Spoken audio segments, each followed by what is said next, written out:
What's up, Thrashers, and welcome back once again to the Thrash Maniac 99 YouTube channel, and I am back with yet another discography ranking for you guys. It's been a couple months since we did the Immortal ranking, and now we're in 2025, and we're going to kick off the new year with yet another ranking, and this time we're talking about a pretty big one. We are talking about French metal legends Gojira. So yeah, this has been a long time coming to do this ranking, especially since this band has been on fire for the past several months because of something that happened that we'll talk about at the end of this. But yeah, Gojira, arguably one of the biggest bands in the world going today, you could say, because, like I said, these guys have just been blowing up into the stratosphere over the last several months. And now here I am talking about all 7 studio full lengths in this ranking. Now, as far as how I first heard of Gojira, as well as how I got into them, so I first heard about Gojira over 10 years ago, like a little bit after high school, where I was watching YouTube videos, also watching documentaries about extreme metal in general, and Gojira was referenced as like a newer band during that time frame that was kind of helping to keep extreme metal relevant and experimental and keep evolving it. So, of course, I went and checked out a couple of songs. I checked out, Heaviest Matter of the Universe, Flying Whales, Vacuity, La Font Sauvage, and I really liked what I heard. And then the first album I ever checked out in full was Magma when it came out. I think I reviewed it when it came out, same with Fortitude, and I became a pretty big fan, especially after I saw them live the day after I turned 29 years old back in 2023. I saw them and Mastodon, which is where I got this pretty badass Gojira shirt that's still a little bit tight on me whenever I first put it on, but after I wear it a while, it's just fine. But excuse me. So yeah, and then of course, everything that's been going on with the band over the last several months has been big, and couldn't be happier for them. But with that said, let's go ahead and get into the history of Gojira. So Gojira formed in Andres, France in 1996, originally under the name Godzilla. Their original lineup consisted of guitarist and vocalist Joe Duplantier, his little brother Mario as the drummer, Christian Andrew on guitars, and Alexander Cornelion on bass. I think I got that right. I'm probably wrong, but whatever.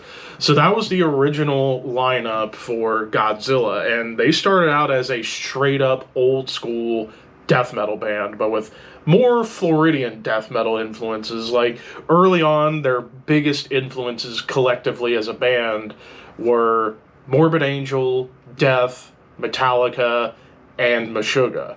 And then, of course, over time, they would start to incorporate influence from bands like Tool and Neurosis, Sepultura, and Pantera. But back in their early days, and is still there, were the 4 bands I mentioned earlier: Death, Morbid Angel, Metallica, and Meshuggah.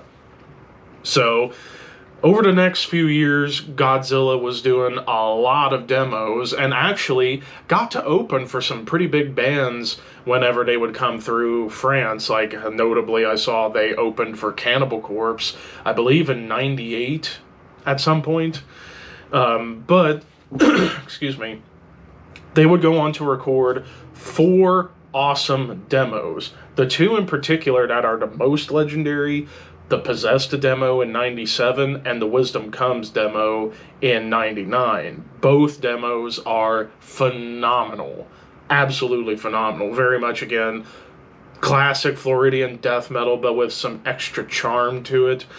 And, well, after they did the Possessed demo, excuse me, after doing the Possessed demo, original bassist Alexander Cornelion would end up getting replaced by Jean-Michel Labadie, who is still in the band to this day, so only lineup shift was back in their formative years. So they would pretty much go into a professional studio in 2000 to work on their debut album, pretty much for the most part doing songs that they've already done on demos, and a couple of new ideas that they were toying with for a while. And actually, during this recording process, Joe and his girlfriend lived in a wooden cabin, excuse me, for about a year with no electricity, which I don't know how anybody could do that. I am so domesticated, I can't live without power.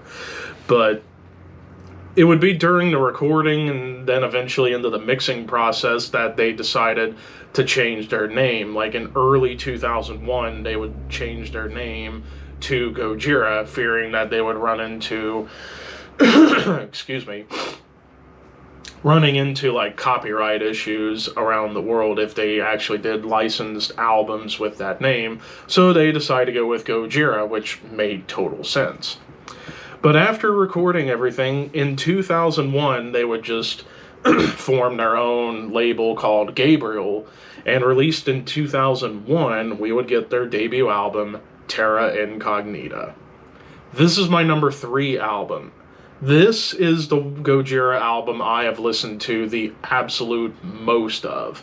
For the simple fact that this was the purest death metal album of their career. Even though you still had a lot of groove and a lot of prog to it, it's still very much rooted in that old school death metal tradition. And like I said, this was principally most of the songs from their demos just either reworked or at the very least just sounding better, as well as some newer songs they had down the pike. Some notable tracks that I absolutely love. I mean, I love this whole album, but the most notable songs, the opening track, Clone, just gnarly riffs and drum work with a ton of Morbid Angel worship to it. You're going to hear me say Morbid Angel a lot on here because, I mean, anytime you listen to like Gojira moments, I get reminded of Morbid Angel. Lizard Skin, awesome grooves, tremolo riffs, but there's even a riff on there that kind of reminds me of Decapitated Spheres of Madness. Excuse me. Satan is a Lawyer. This was one of the first of 2 novelty songs of their catalog in the sense that this is very different from everything else that Gojira would go on to do. It's almost like 90s grunge or alternative rock in the verses, but everything else is just brutal and pummeling with riffs and chugs. Rise, tons of awesome blast beats, groove, insane riffage, and a Morbid Angel breakdown. Fire is everything. I love how it starts with those like rapid fire tremolos and blasts, awesome death metal triplet chugs, and a doomy breakdown. And then Love, which is probably one of their more eerie, murky songs. Like, it has this eerie, murky atmosphere, but with nasty chugs and tremolo riffs that just add to the brutality of the song. And yeah, this album, pretty much for the most part, aside from a couple of the interludes, I absolutely love this album top to bottom. And some people might be shocked I have it this high considering this band's career. You know, it's one of those things I'm just like, I just love how a band starts. And you pretty much get the core Gojira sound almost right from the get-go, which is why I have it as my number 3. So we move forward a little bit, and basically the story for Gojira, it's, excuse me, write, record, tour, just like any other ranking that I do for the most part. So they would return to the studio in 2003 to work on their next album. This time they would go to Boycott Records for this next album, and released in 2003, we would get the follow-up, The Link. This one I have as my number 5. I see this one gets ranked pretty low for a lot of fans, and while it's towards the bottom half, it's still a fantastic album. It's just maybe the reason why I don't like it as much as Terra Incognita is because the production was maybe not as strong as it was on Terra Incognita. It was definitely going for a more raw, more gritty sound, and they were definitely starting to experiment a lot more. Like, there's more tribal percussion, it gets a little bit more progressive, more experimental rhythms, even getting into polyrhythms at times. It even gets more dissonant, which is really cool. Like, the opening track, Death of Me, you get these, like, twangy guitars and even some, like, blues riffs, but atonal tremolos, blast beats, some dissonant riffs, and a killer breakdown Remembrance, and this is one of the early Gojira songs I first heard bits of. Nasty tremolos, you get those like off-time rhythms, blast beats, nice bends on the guitars. Indians, one of the more dissonant songs, excuse me, on the entire album. It's chuggy as all get out, but there's even again more of those twangy melodies coming in, as well as some quirky off-time blast beats. Embrace the World, high-end tremolo riffs, but a lot of those Morbid Angel vibes come back. Inward movements, it's doomy, it's dissonant, it's chuggy, tons of blast beats and tremolos. The song Dawn, which was their big instrumental, or one of the big instrumentals on here, starts off with these like awesome clean guitar and bass flourishes before you get into like more melodic riffs and more somber tremolos. And even the track Tori is a beautiful, clean interlude, which a lot of times interludes kind of are just but I really like this interlude. So yeah, it just falls below Terra Incognita just for the fact that the production was maybe not the strongest, whereas I loved the production on Terra Incognita. But yeah, The Link is still a fantastic prog death metal album out there, but it's my number 5. So they would continue to push forward doing shows and recording, writing and such, and then they would actually get a deal with Listenable Records for the next couple of albums. And actually for this album, they would also bring back their old label Gabriel for some of the releases for this next album.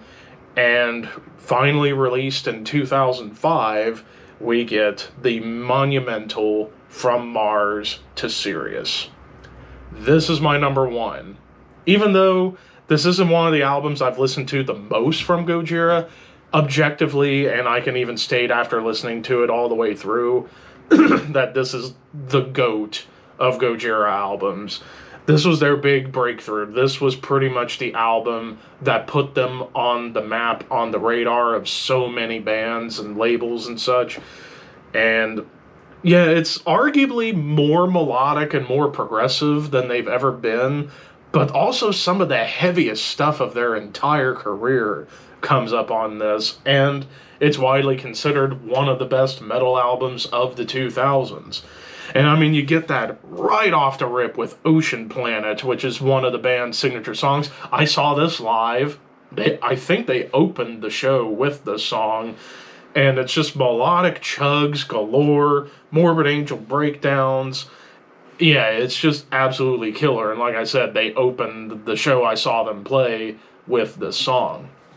Backbone, you just get these killer chugging riffs right off the bat with those Morbid Angel tremolos and blasts. Like, again, they still worship the altars of madness that is Morbid Angel. Where Dragons Dwell, this one definitely adds a lot more nuance to their sound. Like, this is more towards death doom, you could argue, like prog death doom, but it's also very atonal and dissonant, but melodic, but yet it still has some elements that you would hear from a band like Immolation, for example. And then we get to the duality of greatness that I first heard this band from, and that's The Heaviest Matter of the Universe, which you get these occasional clean vocals, but massive grooves and chunkified blasts and guitar riffs galore. And then probably their best song still to this day, Flying Whales. I mean, it's just filled with evil riffs, chugs, groove. It's filled to the brim with so much in terms of death metal. It's killer. And then the second title track to Sirius, it's just a chugathon, but with somber melodies. It just captures, like, this whole album captures everything Gojira was and what they would become. This is a perfect album, in my personal opinion. There is not a thing I would find to complain about at all with this album, and that's why this ends up as my number 1, because you mention Gojira to anybody and people say, name an album, a lot of people would probably say From Mars to Sirius would be the first one to come up in their heads, and for good reason. Hands down, number 1. So we move ahead a few more years, so we get into 2008 for this next album, once again on listenable records, but they would also get a deal with prosthetic records for this album, and this would end up being the first time we would get some extra help in the production. Like, Joe Duplantier was basically the main producer for everything they would do in terms of the albums, and here and there somebody will come in to help out, where in this case we get some mixing and mastering help from one Logan Mader, from formerly of Machine Head, to handle the mix and the masters on this album. And released in 2008, we would get The Way of All Flesh. This is my number 4. While it is a drop-off, to me, from Mars to Sirius, it's still a brilliant album, and this is the longest album of their career at over 75 minutes. So they definitely went for more prog and more experimentation on this album. And they even kind of had a bit of a theme, a concept in mind, basically all about visions of life and death. Starting off with Toxic Garbage Island. This is really where you get a lot of the Meshuggah influence coming out with these riffs and the syncopation and the polyrhythms, the groove, the dark melodies. It just instantly made me think of Meshuggah. Adoration for None, which features guest vocals from Randy Bly from Lamb of God, which is a perfect fit. This song just goes for like every death metal trope you can think of. Chugs, triplet rhythms, dissonance, tremolos. It's just an awesome prog death metal track. But then you get to another one of their best songs, The Art of Dying, which I saw this song live, and it was mind-blowing. Like, start off with this like tribal intro and into tremolo melodies, but then you get into, I don't know if it would be considered the chorus or not, but how passionate the song gets, and then that nasty triplet chug breakdown. Oh my god, I was headbanging my head off when I heard that part of the song. It was just absolutely bonkers. Before you even get like this somber melodic ending to it that repeats on the following track, Esoteric Surgery, which is another killer song. Somber tremolo melodies, great groove. I love the cymbal accents. Like, I haven't talked a whole lot about everybody as a musician, but everybody in this band they're almost like virtuoso players, if you ask me. That's how talented they are. In the case of Mario on drums, one of the best drummers out there. Like, the guy can play any style, and it works. And he also makes his fills and cymbal accents very tasteful, especially on Esoteric Surgery.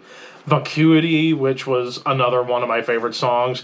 This one goes for atonal riffs, massive chorus, chugs and blasting, and then you get to Wolf Down the Earth, dark tremolos, and of course back to the Morbid Angel influence and triplet chugs that just pummel you into the ground.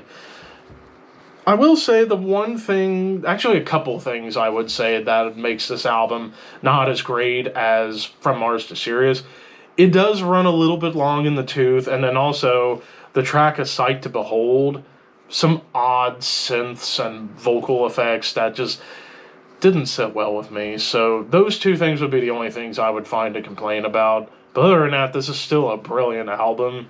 It just falls to number 4 because there were 3 other albums I liked more. Excuse me. So then we move on quite a while. We move 4 years into the future, into 2012, and this time they would actually get a major record deal with Roadrunner Records. Granted, they're still on Roadrunner, but they're one of the only bands on Roadrunner that's even worth a damn at this point. It's like basically them and Trivium are really the only bands on Roadrunner that have any meaning anymore, because Roadrunner is so far down the totem pole for metal. It's sad, but they kind of help breathe new life into the label somewhat, but you get the idea.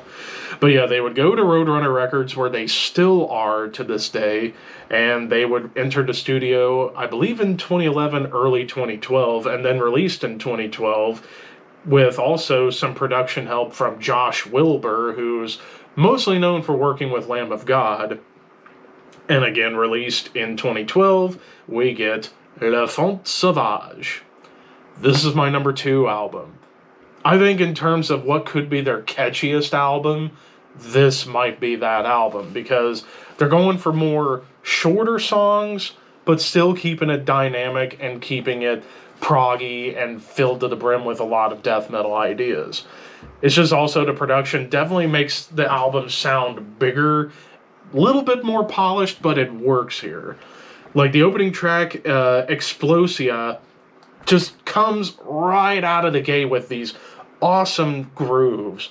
Strange tremolo melodies, but it works. Atonal riffage, off-time triplets that kind of remind me of Meshuggah. The title track I brought up earlier, that was one of the earliest songs I heard, and it's awesome. You get these like almost thrashy machine gun riffs. It's very melodic. I love the drum groove on here, and then you get those atonal triplet chugs that remind me of Immolation. I fucking had this name pronounced and now I can't even remember. Planned Obsolescence, I believe, or Obsolescence. I think that's what it is. Obsolescence. Planned Obsolescence. Finally, I remembered. But I digress. But yeah, this song goes for the death metal elements in a big way with these riffs and blast beats and the chugs. But the dissonance that comes up on this track definitely remind me a lot of Mastodon. And there are some similarities at times between Gojira and Mastodon, especially when it comes to like these atonal or dissonant melodies. Can definitely make you think both bands were cut from a similar cloth. But it also has this like wonderful clean end. The Gift of Guilt, this was another one I saw live, and it was fantastic. Very melodic, but you still keep it chuggy and blasty. Lots of cool gallops, and of course, Mario is a freaking beast. Born in Winter.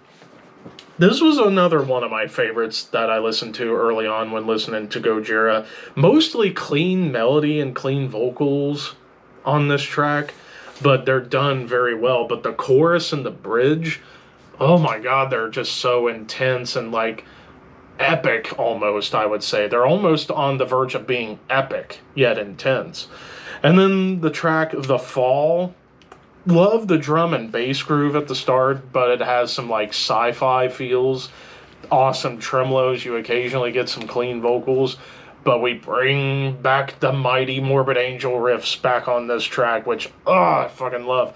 I know I warned you, I was going to say Morbid Angel a lot because there are a lot of Morbid Angel nods almost on every album. So, yeah, take that for what it is. But yeah, La Font Sauvage, yeah, it was definitely kind of pushing towards where they would go, but retaining who they were and finding the perfect balance of their songwriting and their production in order to create something that was badass in 2012. And that's why it ends up as my number 2. So we push forward yet another 4 years as far as releases go. They would enter the studio in 2015, and this time they decided to make a subtle shift in their sound, going for more hooks and more melody and a little more accessibility, I would say. And released in 2016, once again on Roadrunner Records, we get Magma.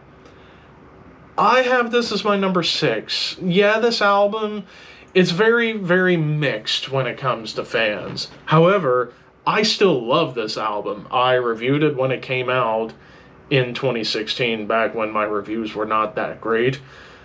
But I loved it then, and I still love it now. Like, yeah, they definitely simplified everything, and they said that the reasoning behind it was because of how the world was at that point, still kind of is to this day, with people having short attention spans. They decide to make a shorter album. Like, this album's under 45 minutes.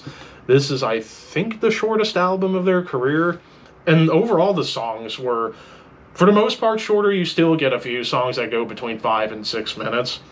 And they went for a little bit less of their death metal roots and kind of getting, again, a little bit more towards prog and experimentation, but still kind of keeping everything simple. Like the opening track, The Shooting Star, very doomy, but it's also like really cosmic and spacey. And it, like I said, it's very melodic, but you do get some like atonal tremolo melodies. Silvera, which I saw this one live, this is still one of their heaviest songs of this time period. Just vicious riffs with awesome syncopation. Even those tapping melodies are harmonized and they were really well done. But the chorus, one of their best choruses they've ever written. Stranded, it's a simple song, but it works. It's just this simple but catchy chugging riff with like these atonal guitar squeals. The title track starts off with this like tremolo melody on top of like a thrashy machine gun riff.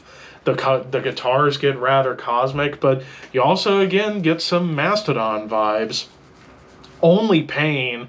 This song definitely kind of sounds like a callback to From Mars to Sirius. It brings back the death metal chugs with these wild squealing guitars.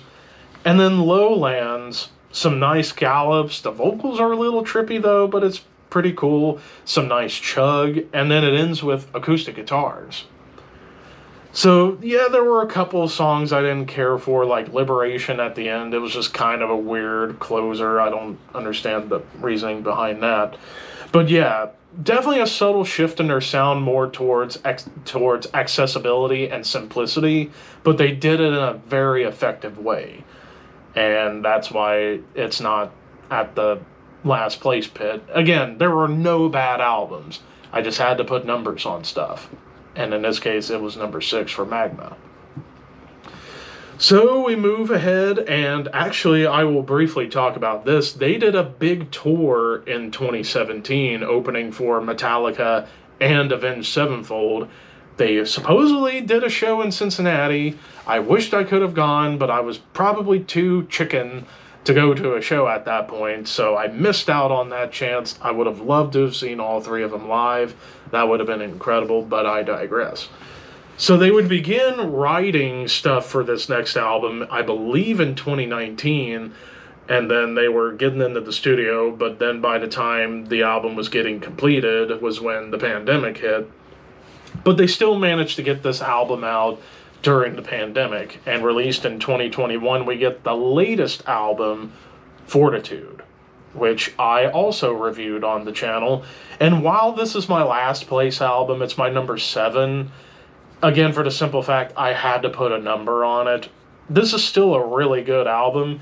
It just maybe doesn't capture as much of my attention as even Magma did, but it's still really, really good. It definitely is even more accessible than Magma, but they decide to get back into writing longer songs, and it's more polished, but again, it still works, but they go for more hooks.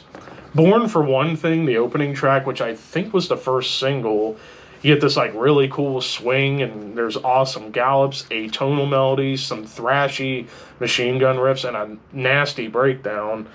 Amazonia, one of the catchiest songs of their career up to this point, with especially those like chants or like throat singing. I'm not sure what that is, but it's pretty cool. But the bass groove, oh my god, the bass grooves on that song were awesome. Another World, which was maybe my favorite song on the album. It's simple hammer-on pull-off riffs, but it's done very effectively again. Newfound, this one shockingly kind of goes for some melodic death metal tropes, like in the guitar work. It kind of made me think of Death Clock a little bit. The Chant, which is the second big novelty song of their career. Like, Satan is a Lawyer was the first big one. The Chant is the big novelty song of their career.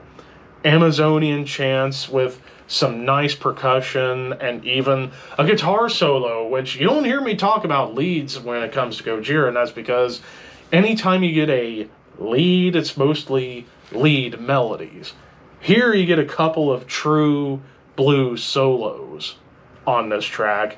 And then the closer, Grind, kind of harkens back to their old sound a little bit, where it just goes for death metal moments, like death metal chugs, but it's also very thrashy at times, blast beats, some nice guitar slides, and atonal melody. So grind was really the big one as far as like, if you're an old school Gojira fan, this song I think would have been the most appealing from this album to an old school Gojira fan. But yeah, this album, while it's still really good, it does end up as my last place. And that pretty much does it. Oh, and I just moved the camera a bit, sorry. But yeah, that, as far as where we're at now, of course, I saw them a couple of years ago, but the big thing that I alluded to that everybody should know, but in case everybody, or not everybody, but in case some of you don't know, during the Olympics this past summer over in Paris, Gojira got to do the opening ceremony performance, which was mind-blowing, and the song itself was amazing, and it just won them a Grammy Award. As of recording this video, they recently won the Best Metal Performance Grammy, which granted, the Grammys don't mean shit, but I'm happy they got a Grammy Award for that amazing song they did at the Olympics. And now, because of that, they're one of the biggest bands in the world.